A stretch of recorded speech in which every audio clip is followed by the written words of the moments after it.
Bom dia, pessoal. Vamos de BTC na manhã dessa terça-feira, 24 de outubro. Agora na Espanha, 10 horas e 10 minutos. No Brasil, 5 e 10 da manhã. Gente, a BTC está explodindo numa mega onda 1, na verdade. Aquela nossa acumulação triangularizada aqui no diário, que a gente estava reportando, em que a pernada impulsiva, que seria talvez uma onda 3 ou uma grande onda 1, que encontraria um ponto de inflexão em 32, na verdade, revelou um padrão de acumulação muito mais amplo. Na verdade, a BTC desenhou uma ampla figura triangularizada e diante desses dois morobuzus, o de ontem e o de hoje, a nossa grande onda 1 só vai parar em 40 mil, que é o centro nervoso dessa congestão aqui, o suporte dessa congestão. Esses morobuzus, que são os corpos reais mais extensos, que a gente abriu ontem e hoje está abrindo de novo um outro morobuzu, a principal característica dele é trazer os irmãozinhos. E como os irmãozinhos vão se desdobrar, é preciso encontrar o ponto de inflexão resistencial mais próximo, que é justamente o centro nervoso aqui, entre o suporte e o centro gravitacional desse setor mais espesso aqui, que seria a parada subsequente. Aqui, na verdade, foi a beira do abismo. A BTC desabou de forma muito agressiva, chegou a fazer a mínima no dia 21 de novembro de 22 em 15.476. Agora a BTC está devolvendo essa mesma agressividade em termos de queda, mas agora em termos impulsivos. O fato, gente, é que a nossa acumulação acabou se revelando muito mais ampla do que aquela inicialmente prognosticada. Diante desses morobuzus que estão se desdobrando, a próxima parada da BTC, eu ouso afirmar, é 40 mil dólares. No gráfico de Renko, essa movimentação ficou muito clara. Agora, a gente está justamente estressando o suporte dessa acumulação, que lá no diário são essas agulhadas aqui, ó. A gente está testando esse suporte aqui no Renko. No 4 horas, a BTC basicamente sumiu do gráfico. A gente está estressando essa região de extrema sobrecompra. É possível que isso aqui acumule numa subfigura triangular para depois explodir em direção a 40 mil. No intraday está dando bons trades, bate na upper, volta para ver o up. Ameaçou aqui dar um beijinho na primeira lower, mas não tem força de queda. As forças vendedoras foram basicamente todas exterminadas, liquidadas. Isso também está na seara fática, eu vou aqui falar disso também. No 6 horas, a gente está ali no modo de investigação da faixa de justiça do preço, justamente porque a nossa acumulação triangularizada era muito mais ampla do que a inicialmente prognosticada. Aquele nosso triângulozinho foi para o espaço. Na verdade, era uma ampla figura triangular de caráter ascendente, com fundos formando essa LTA com inclinação padrão de 45 graus e topos travando a BTC aqui no patamar de 30, 31. E agora que a gente rompeu, é bem provável que a gente só pare em 40 mil dólares. Na seara fática, a principal notícia é que a Bitcoin dispara para um patamar acima de 34 mil dólares e gerou quase meio bilhão de liquidação forçada no sentido short. E por que o preço da BTC bateu ali, namorou os 35 mil dólares? 5 razões principais para esse movimento espasmódico da BTC. A primeira é o ETF de BTC no mercado spot da BlackRock, que já até teria recebido um código de negociação. O Larry Fink afirmou também nas redes sociais que ele é o CEO da BlackRock, a maior gestora de recursos financeiros do mundo, administra mais de 10 trilhões de dólares. O seu CEO afirmou que já está comprando BTC no mercado spot. E isso é sustentado por um misterioso Bolt que está comprando 6 milhões de dólares em BTC por hora, sem parar. Isso faz 2 dias que um Bolt tem comprado 6 milhões de BTC no mercado spot por hora, sem parar. Já vou falar sobre isso.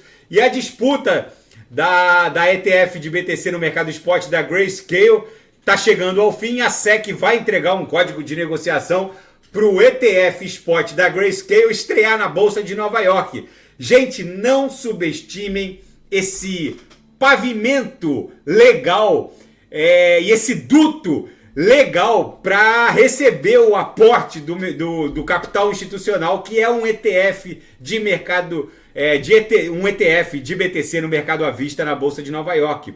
Fundos de previdência, o fundo de previdência dos professores aposentados lá do estado da Califórnia, o fundo de previdência dos bombeiros de Nova York.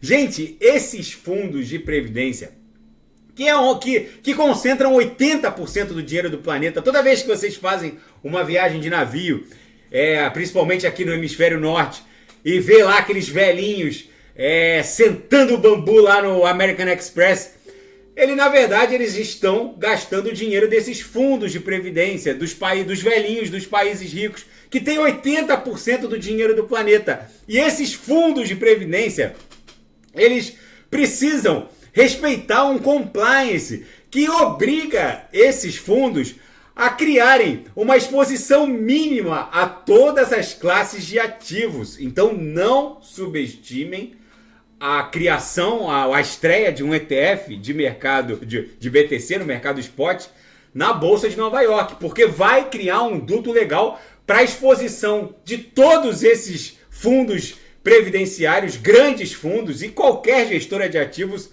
a BTC real, não é mercado de futuros. Ali é Bitcoin real e não tem Bitcoin para todo mundo. Vendedores a descoberto também foram liquidados em série.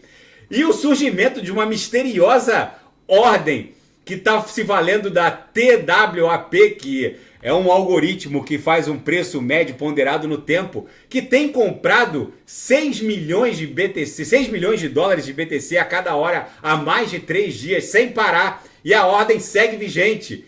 E a liquidação também de shortados no mercado de opções. Enfim, tem uma série de razões pelas quais a BTC disparou. A principal delas é que vai estrear um ETF spot no mercado à vista. E o CEO da BlackRock disse que já começou a comprar BTC para poder financiar o seu próprio ETF de BTC no mercado à vista. Agora, na seara geopolítica e finanças internacionais, a economia deveria desacelerar com essa postura ultra hawkish do Federal Reserve. Em vez disso, a economia está acelerando e forte. Analistas estão tentando entender por que toda essa postura ultra hawkish do Fed não tem mais não tem mais nenhum poder de fogo sobre a economia real. O fato é que o remédio virou um veneno. O que eu quero dizer com isso? Todas as crises, desde o subprime, antes do subprime até, todas as crises que se sucederam, o Federal Reserve solucionava injetando liquidez no sistema. Foi assim antes do subprime, foi assim com o subprime, foi assim com a pandemia. E agora essa verdadeira inundação de recursos do M2, do Money Measure, transformou a atividade do Fed num verdadeiro enxugamento de gelo. Não há mais qualquer resposta em termos de demanda e oferta na base monetária com relação à postura ou à política hawkish, tightening, o que for,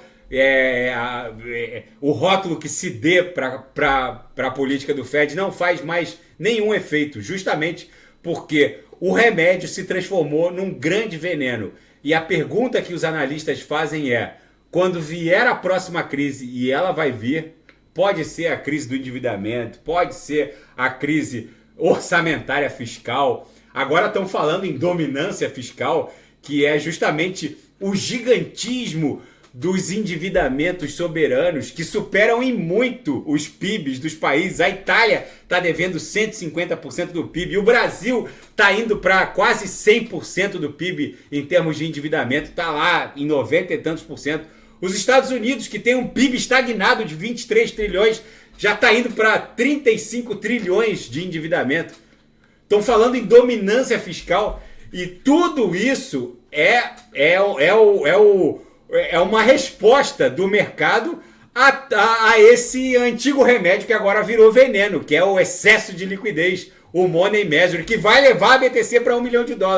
E os Estados Unidos prometeram responsabilizar o Irã por ataques a bases norte-americanas no Oriente Médio. Enquanto o mundo explode numa hecatombe nuclear, quem se encontrou? O ministro das Relações Exteriores da Rússia, Sergei Lavrov, visitou Teherã e apertou a mão do seu... porque no Irã o presidente iraniano faz às vezes lá da figura de chefe de Estado e ministro das Relações Exteriores, Ibrahim Raisi. Eles se encontraram e o fato é que a Rússia precisa do Irã para manter a sua guerra com a Ucrânia. Os drones que a Rússia usa na guerra russo-ucraniana são de fabricação iraniana. Inclusive os morteiros, lá, os foguetes que o Hamas usou no ataque a Israel, não eram exatamente morteiros simples. Tinham lá um viés de drone naquelas estruturas voadoras que conseguiram driblar o Iron Dome de Israel. O mundo está ficando meio que criando essa polarização, esse eixo Rússia e Irã versus Israel e Estados Unidos está ficando cada vez mais claro. Enfim, vamos ver como tudo isso vai se desdobrar. O mundo está virado numa grande hecatombe nuclear. A BTC aqui no 6 horas claramente está dando vigência a uma grande onda 1 que no diário fica muito clara. Isso aqui vai bater em 40 mil dólares, vai formar uma grande onda 2, de 40 mil vai baixar para 36, depois com certeza vai explodir para esses cumes aqui no patamar de 50 mil, que foram os topos dessa congestão, que agora a gente está visitando a base dela, ali em 30, a gente chegou a bater na máxima na madrugada em 35.280. A mínima aqui dessa congestão chegamos a fazer a mínima em 35.900, chegou a bater 32 aqui. Mas enfim, agora a gente está visitando a base dessa congestão. Mas é fácil buscar o centro nervoso, vai buscar, por conta desses morubuzus que estão se desdobrando, e aí de 40 corrige para 36, depois explode para 50. Daqui a pouco eu volto, vou fazer XMR, LTC, Binance Coin, Atom, e quem quiser sugerir alguma análise é só colocar nas mensagens abaixo. Grande abraço, até daqui a pouco.